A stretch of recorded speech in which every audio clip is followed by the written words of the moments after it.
মুর্শিদাবাদেও আজ চোখ রাখতে হচ্ছে, কারণ মুখ্যমন্ত্রী হয়ে প্রথমবার মুর্শিদাবাদ যাচ্ছেন শুভেন্দু অধিকারী। আজ রেজিনগরে হুমায়ুন কবিরের ডেরায় সভা রয়েছে মুখ্যমন্ত্রী।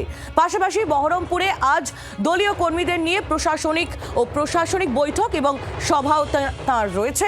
মুখ্যমন্ত্রী সহ পুলিশকে হুমকি দিয়েছিলেন রামজনতা উন্নয়ন পার্টির চেয়ারম্যান হুমায়ুন কবির, আপনাদের নিশ্চয়ই মনে আছে। আজ হুমায়ুন কবিরকে কি বার্তা দেন মুখ্যমন্ত্রী, সেদিকেই আমাদের নজর।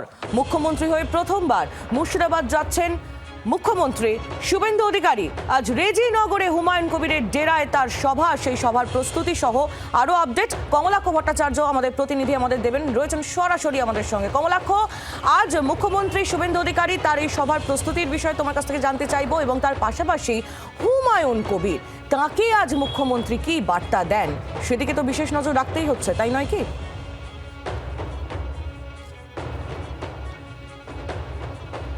একেবারেই তাই, তার কারণ মুখ্যমন্ত্রী সতর্কবার্তা দিয়েছিলেন যে এমন বক্তব্য হুমায়ুন কবির যে ভাষায় কথা বলছিলেন সেই ভাষায় আর কথা বলতে পারবেন না, সেই হুঁশিয়ারি কিন্তু মুখ্যমন্ত্রীও দিয়ে রেখেছিলেন।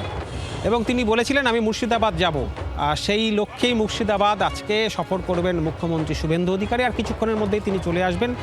তার হেলিকপ্টারে আসার কথা ছিল, কিন্তু দুর্যোগপূর্ণ আবহাওয়ার জন্য তিনি বাই রোড আসছেন, অর্থাৎ রাস্তায় সফর করছেন। এই মুহূর্তে তিনি প্রথমেই আসবেন। এই মুহূর্তে আমি যে হোটেলের সামনে দাঁড়িয়ে রয়েছি সেই হোটেলের সামনে, সেই হোটেলে তিনি একটি কর্মী সভা করবেন, কার্যত তার দলীয় কর্মীদের সঙ্গে মুর্শিদাবাদ জেলা নিয়ে একেবারে কর্মী সভা তিনি করবেন। এবং তারপর এই রবীন্দ্র ভবনে তিনি করবেন একটি প্রশাসনিক বৈঠক। সেই প্রশাসনিক বৈঠকে তৃণমূল কংগ্রেসের সাংসদেরা, অর্থাৎ মুর্শিদাবাদ জেলায় 3 সাংসদ রয়েছেন, বিধায়ক রয়েছেন একাধিক, হুমায়ুন কবিরের দলের বিধায়ক রয়েছেন, তারা সেই বৈঠকে যোগ দেন কিনা এখনও পর্যন্ত খবর তারা নিমন্ত্রিত নন।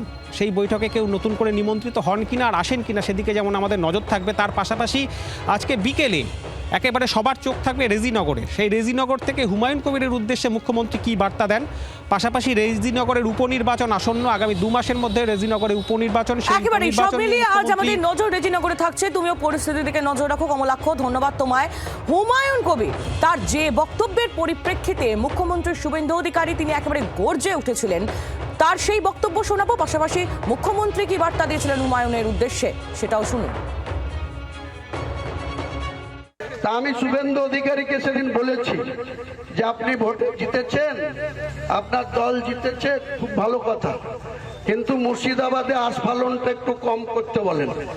আমি যেদিন ময়দানে মুসলমানদের নিয়ে নেমে যাব না, সেদিন এমন সাটা ভাঙা মাছ শুরু করব যে আপনাদের পতাকা বহন করার লোক থাকবে না। কেস ওরকম কেস আমাদের বহুবার জেল খাটা আছে।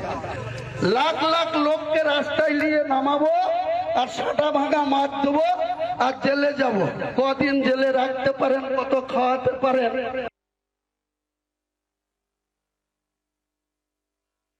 আমি আপনাকে বলে গেলাম আমরা 2টো এফআইআর স্টার্ট করেছি।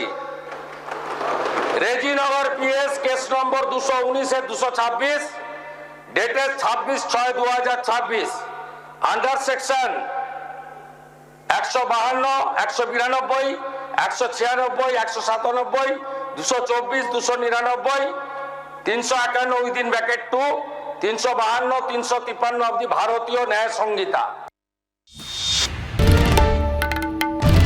বাংলার আওয়াজ, বাঙালির আবেগ, জি 24 ঘন্টা।